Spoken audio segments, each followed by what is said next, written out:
अस्सलाम everyone, welcome back to बायोवामिक channel. जैसे कि आप लोगों ने कल देखा, हमारा पहला पॉडकास्ट था मैम इमराना के साथ। उन्होंने काफ़ी इज्जत की और आपने भी उनकी स्टोरी से काफ़ी इंस्पिरेशन ली होंगी।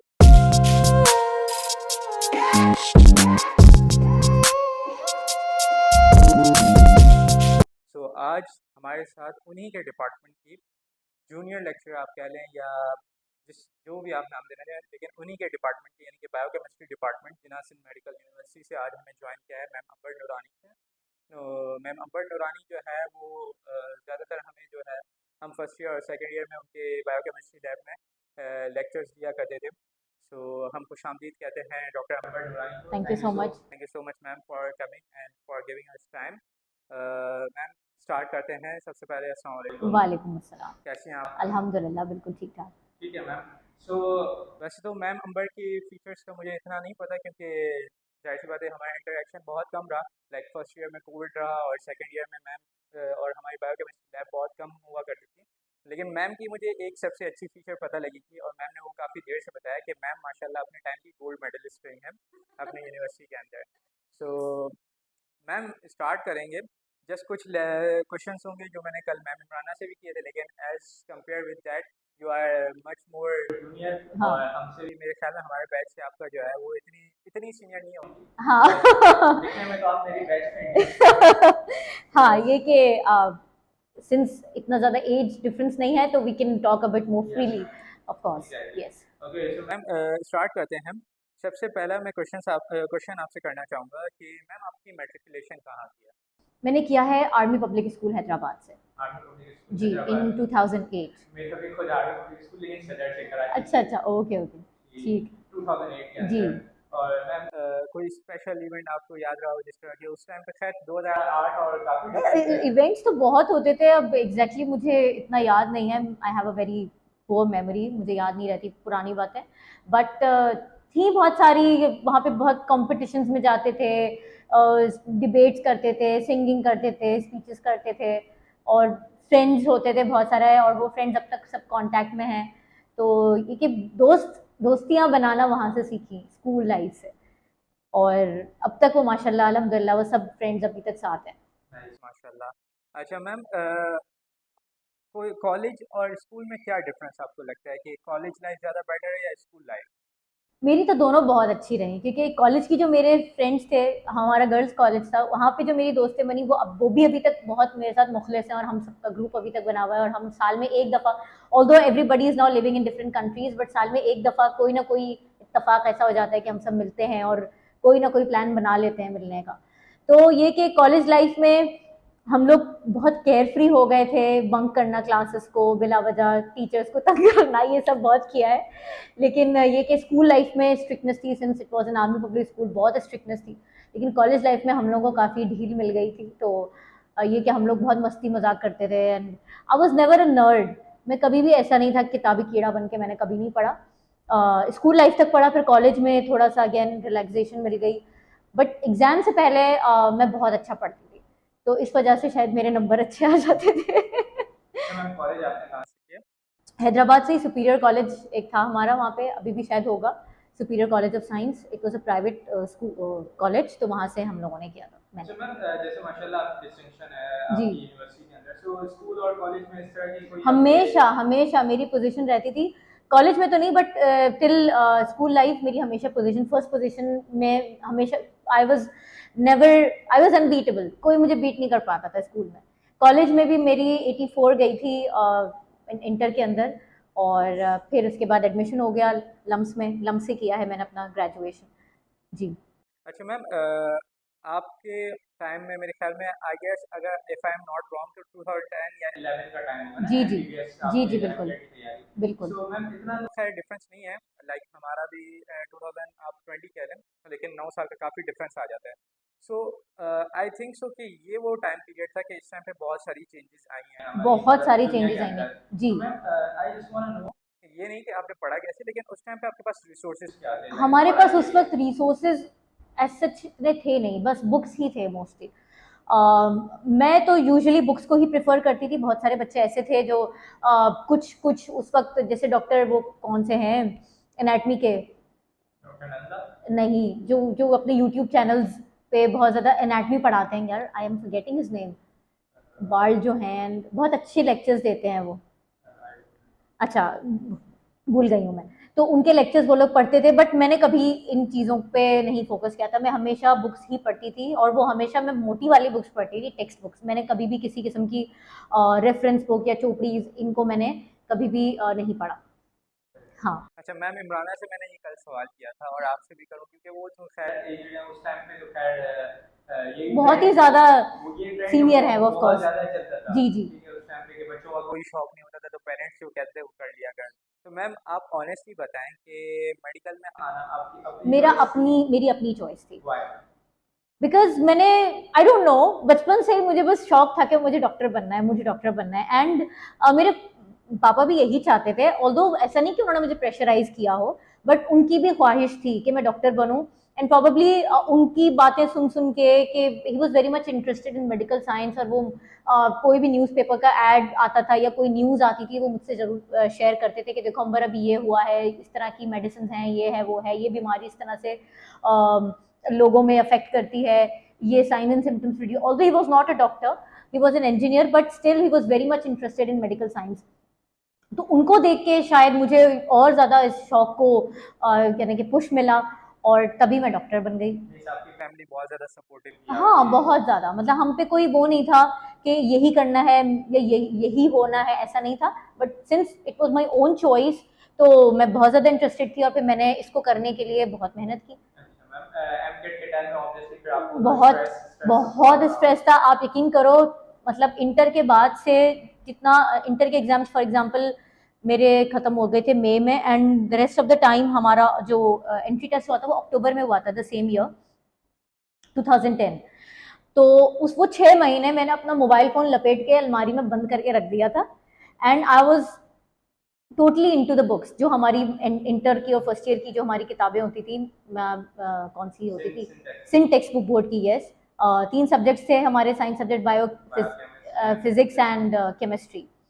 तो बस ये 6 किताबें मैंने घोल के पी ली थी, लिटरली। बस ये सारा दिन मैं पढ़ती थी, सुबह 9 बजे से रात के 9 बजे तक कंटिन्यूसली। तो इस तरह से। अच्छा मैम, फॉर एग्जांपल अगर आपका अल्लाह ना करे नहीं होता तो what was your second option? Honestly speaking, मेरा कोई सेकंड ऑप्शन था ही नहीं, मैंने सोचा ही नहीं था। मैंने मतलब मैंने कहा तो मेरा हो जाएगा, मेरा होगा।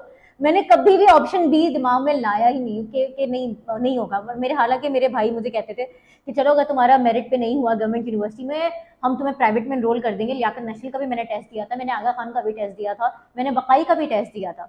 और उन्होंने कहा था कि कोई मसला नहीं है, हम तुम्हें इसमें डलवा देंगे। आगा खान में तो खैर मेरा नहीं हो पाया था एडमिशन, बट बकाई में मेरा हो गया था, मेरा लियाकत नेशनल में भी हो गया था। बट बस ये था सेकंड ऑप्शन, बनना डॉक्टर ही था, चाहे किसी भी यूनिवर्सिटी या कॉलेज से।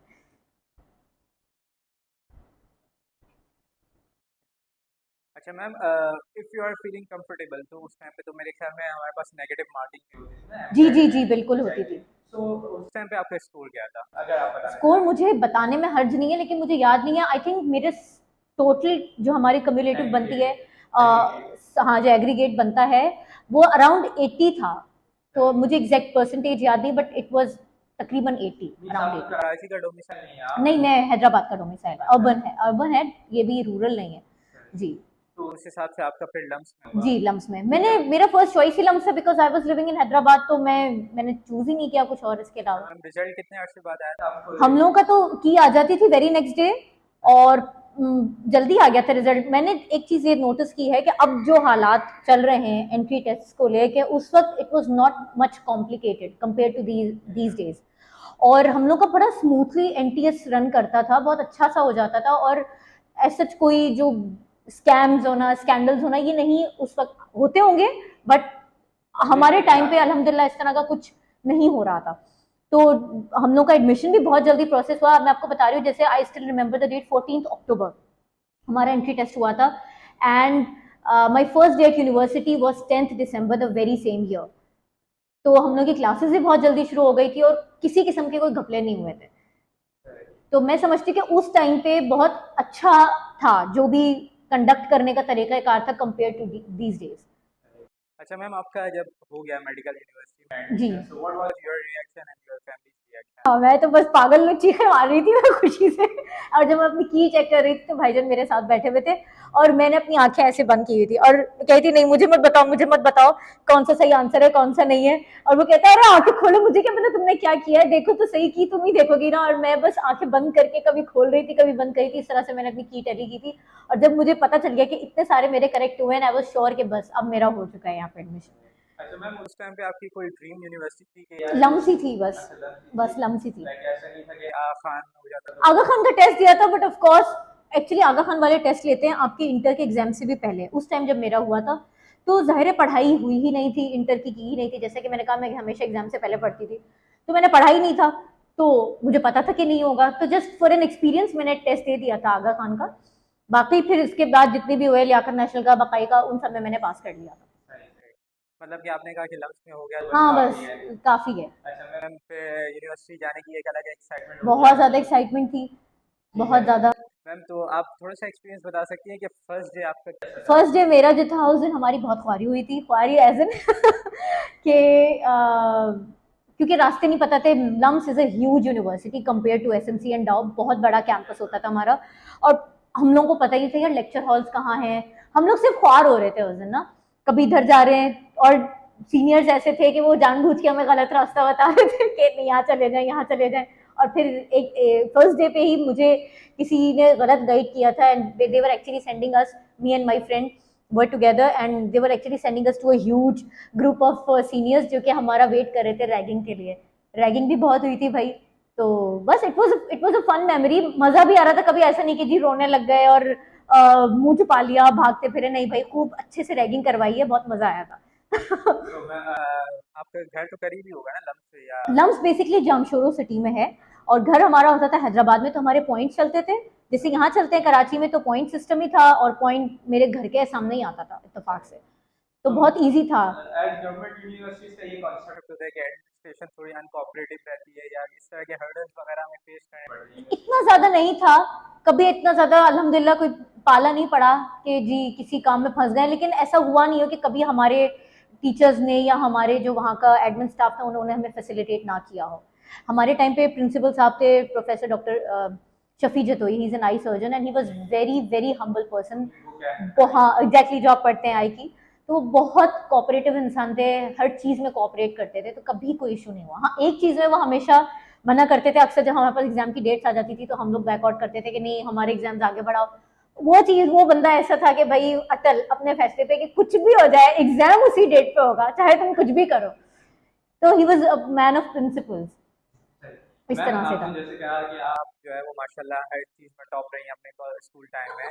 सो यूनिवर्सिटी का तो एक अलग लेवल है, हाँ इधर तो सारे वही जो कहते हैं ना क्रीम आती है। मैं क्रीम, मेरे से ऊपर बहुत सारे ऐसे लोग थे, जैसे मेरी एक और बैचमेट थी, she obtained I guess around 12 sorry 10 to 12 gold medals. उसके तो बहुत ज़्यादा थे, मेरे तो आई थिंक एक या दो ही थे शायद, इससे ज़्यादा नहीं थे। उसके तो माशाल्लाह इतने सारे थे। मेरी डिस्टिंक्शन पीड्स में आई थी, मेडिसिन में आई थी।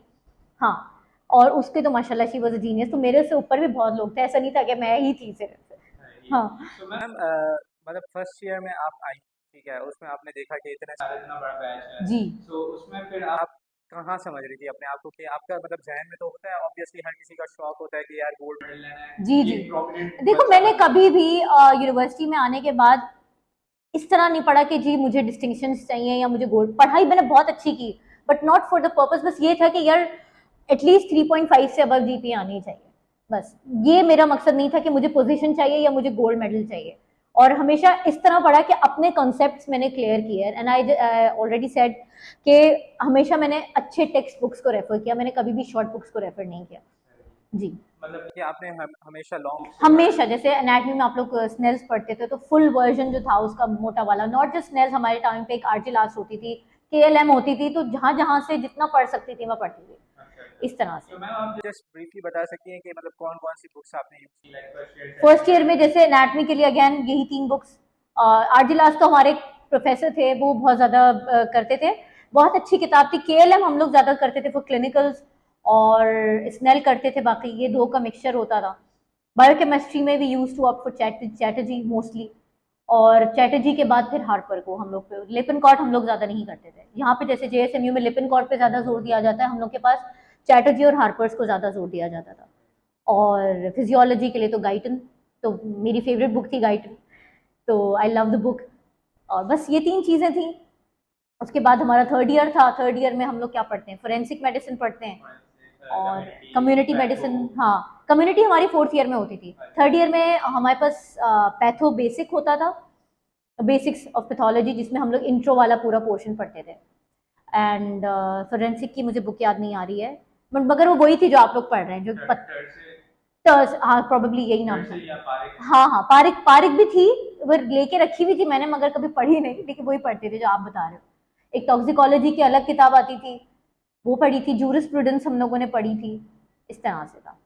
अच्छा मैम, वैसे हमारे यहाँ पे आपने बताया कि आप माशाल्लाह बहुत ज़्यादा पढ़ती थी एग्जाम्स के टाइम पे एग्जाम के वो टाइम तो पे। यार नहीं पढ़ती वैसे थी। मैम एवरेज मतलब आप साल में कितना पढ़ती हैं, like day wise normal day कितना पढ़ नॉर्मल लेती डे में मैं अगेन बता रही हूँ कि अगर एग्जाम का टाइम है, मैं ऐसा करती थी कि एग्जाम से 1.5 महीना पहले मेरी पढ़ाई शुरू हो जाती थी। तो आई यूज टू स्टडी, हमेशा से बचपन से मेरा रूटीन है सुबह में पढ़ने का। आई am not a night owl, मैं रात को कुछ भी नहीं कर सकती, अभी भी मेरा रूटीन यही है। तो दिन में आप मुझे जो चाहे करवा लें। So from 9 AM to 9 PM और समटाइम्स 10 PM भी। और उसमें 2 ब्रेक्स होते थे, लंच का और डिनर का।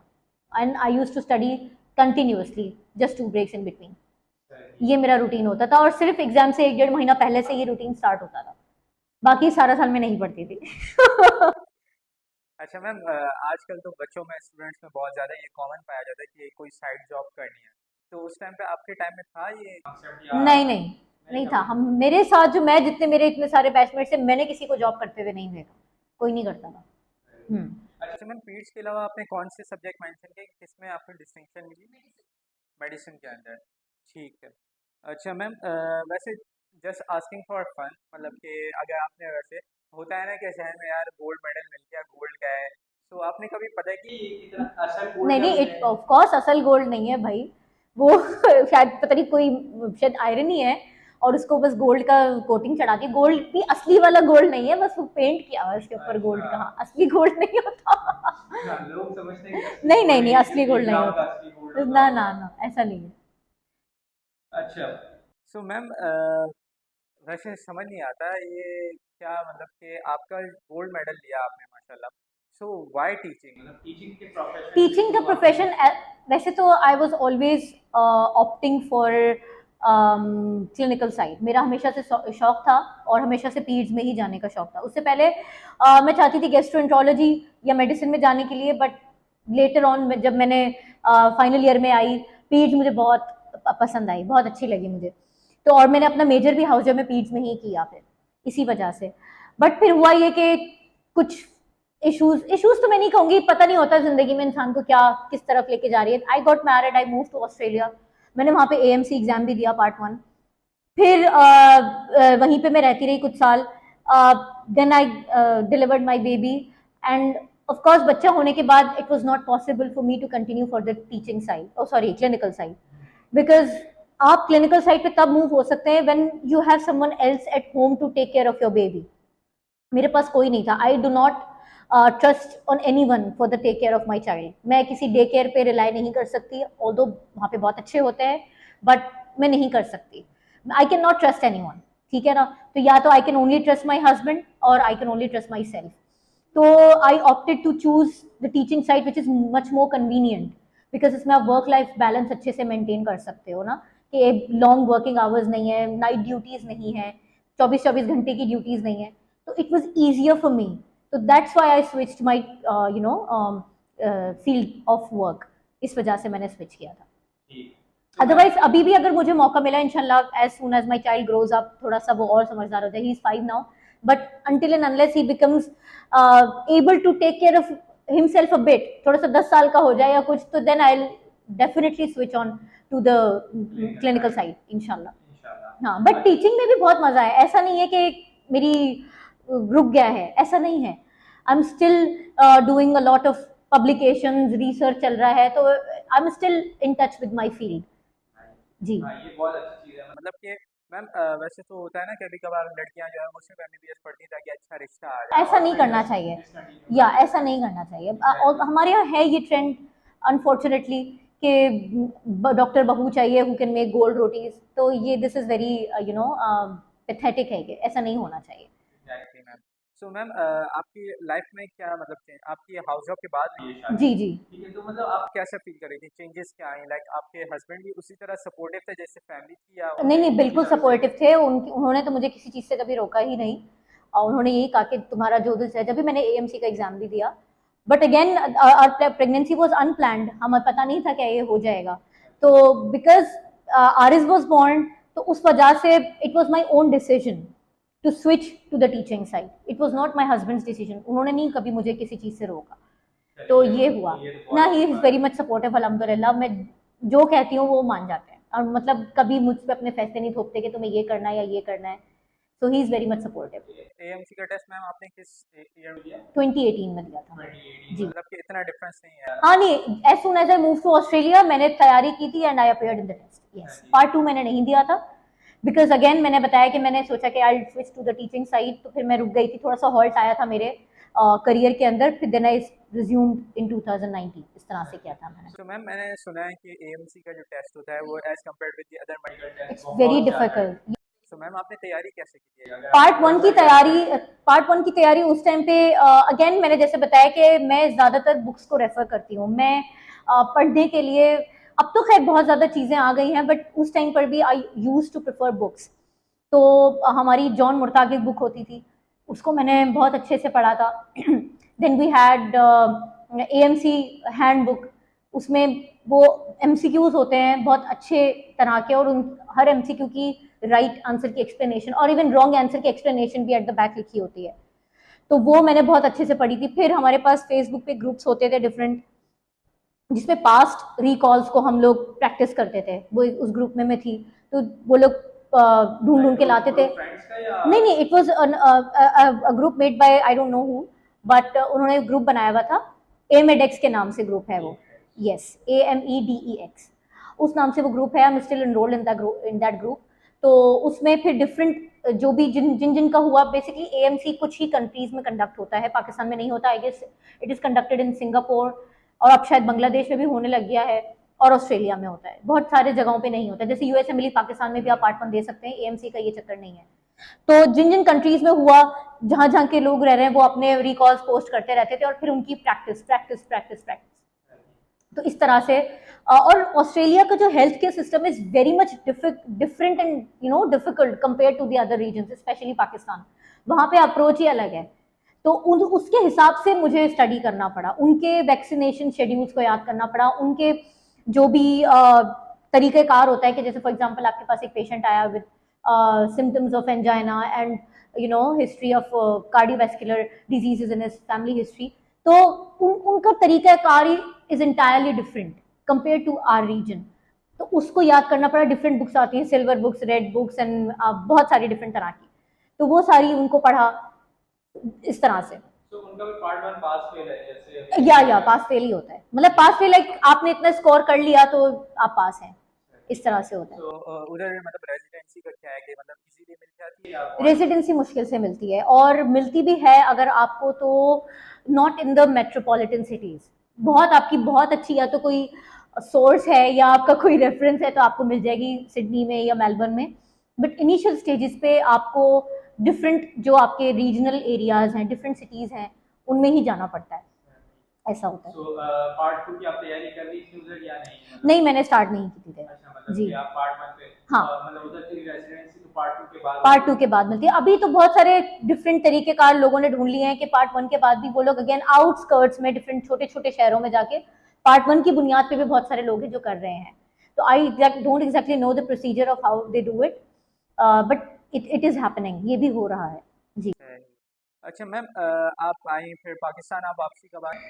आई came back in I think 2020 में आ गई थी मैं, या और हाँ, फिर मैंने यहाँ पे अप्लाई किया था जॉब के लिए, तो मुझे जॉब मिल गई थी। अच्छा, जॉब का इस तरह से हुआ था कि मैंने वैसे ही बाय द वे अप्लाई कर दिया था, कमीशन का टेस्ट था? नहीं कमीशन नहीं होता था, कमीशन के लिए तो आप मतलब वो एज अ मेडिकल ऑफिसर के लिए कमीशन का एग्जाम होता है ना, यहाँ तो बस पेपर में ऐड आया था JSMU का, और मैंने एम ही अप्लाई कर दिया था, और आई ही सिर्फ बायोकेमिस्ट्री की पोस्ट थी। अच्छा, हाँ मतलब कि टीचिंग आपका बायोकेमिस्ट्री का शौक नहीं था, वैसे ही आप मुझे बायोकेमिस्ट्री कभी भी अच्छी नहीं लगती थी, लेकिन अब मुझे अच्छी लगती है। पढ़ाते पढ़ाते हाँ हाँ। मैम आप इसलिए तो नहीं कह रही कि वीडियो बन रही है नहीं नहीं, ऐसे इसलिए नहीं कह रही। मैं देखो देखो, बात यह है कि बायोकेमिस्ट्री है क्या? It's the study of biomolecules. दुनिया में जो काम हो रहा है वो इसी के ऊपर हो रहा है, जीन्स पे काम हो रहा है, आपके छोटे से छोटे मॉलिक्यूल के ऊपर काम हो रहा है। तो यही है बायोकेमिस्ट्री। हमारे पास तो इतनी एडवांसमेंट्स है ही नहीं, दुनिया कहाँ पहुंच गई है। आप कभी उनके पेपर्स उठा के देखें, वो लोग कहाँ से कहाँ पहुंच गए। तो काम हो ही सारा बायोकेमिस्ट्री पे रहा है, तो इसलिए मुझे अब बहुत इंटरेस्ट हो गया इन चीज़ों में। अच्छा मैम, फ्यूचर का क्या प्लान है आपका, लाइक कुछ अगर कि फॉर एग्जांपल कि टीचिंग आप जो है वो आप अगर जैसे मैं टीचिंग ही कंटिन्यू करती हूँ ऑफ कोर्स, तो फिर यही है कि रिसर्च पब्लिकेशंस एंड ऑल, कहीं रिसर्च एसोसिएट बन जाऊं, इस तरह का है। और अगर मौका मिला तो then I will switch to the clinical side. सही, मतलब कि आप कह रही हैं कि clinical both both can be opted on. I can both, दोनों मेरे लिए सही है। ऐसा नहीं है कि मैं जी एक के लिए मर रही हूँ, ऐसा नहीं है। सो मैम, ये जो अब्रॉड जाने का आपका जो शौक था, लाइक आप एएमसी, ये आपको जो हस्बैंड लेके गए जी जी जी। तो वैसे आपका शौक था अपना कि लाइक एमबीबीएस के टाइम पे नहीं, मेरा शौक नहीं था। नहीं, मेरा शौक नहीं था। बस मुझे यही था कि यहीं से एफसीपीएस कर लेंगे और यहीं पे जैसे बाकी कर रहे हैं वैसे ही कर लेंगे जी, कंसल्टेंट लग गए या कुछ भी, तो इस तरह से था। अच्छा मैम, अभी की जो यूथ है उसके जो जिस तरह के हालात हैं उनके, तो उसमें बहुत ज़्यादा वो फोर्सफुल हो रहे हैं कि लाइक हर कोई प्लान कर रहा है कि यार निकलें और बाहर निकलें।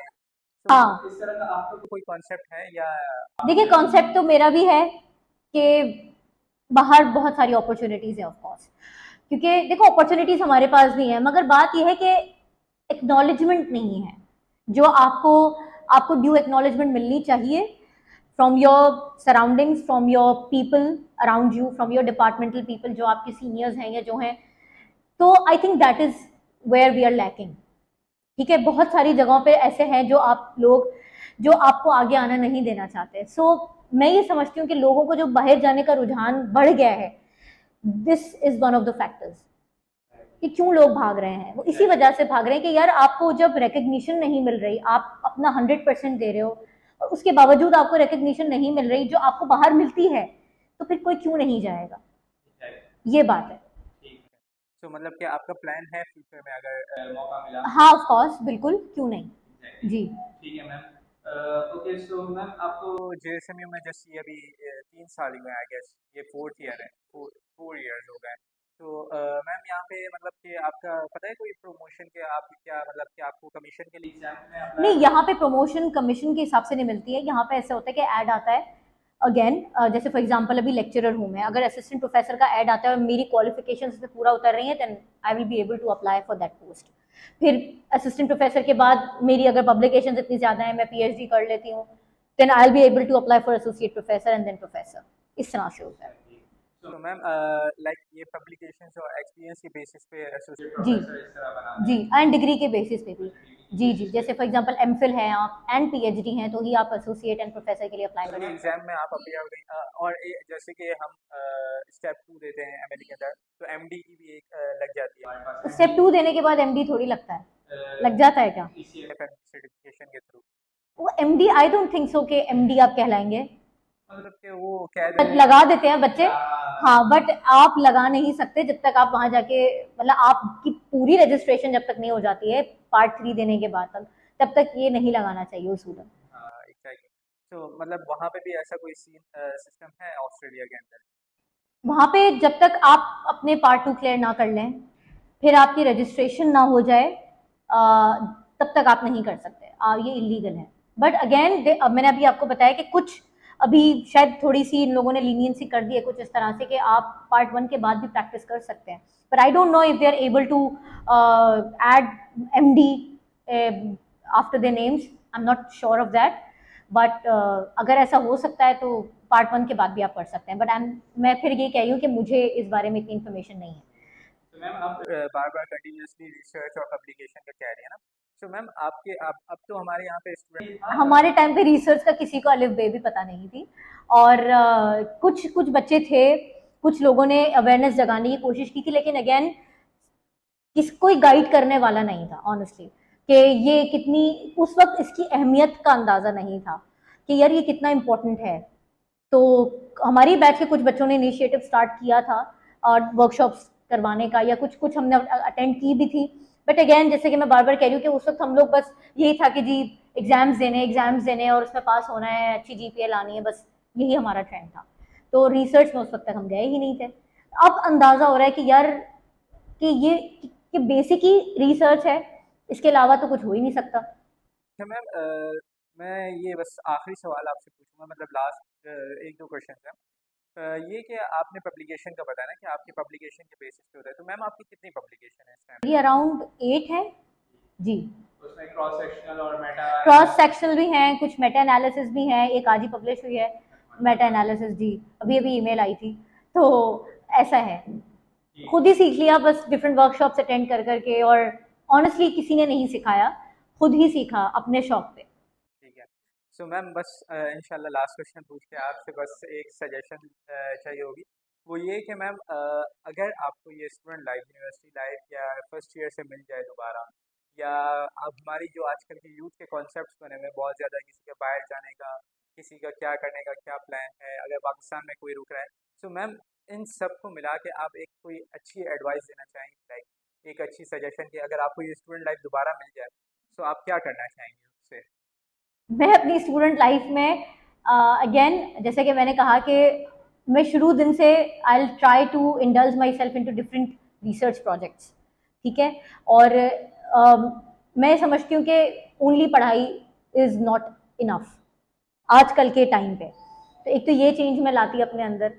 दूसरा, आई थिंक मैं थोड़ा सा different sources apart from books, different sources को भी अपनी पढ़ाई के अंदर इंडल्ज करती, जैसे पबमेड है, या डिफरेंट हमारे पास सर्च इंजन हैं, गूगल स्कॉलर है, मैं उनको भी पढ़ती रहती है डिफरेंट बुक्स के एडिशन में, ताकि नॉलेज आपकी एक जगह कंसाइज होकर ना रहे, बुकिश नॉलेज ना रहे, सिर्फ आपको पता चले कि what else is happening in the world.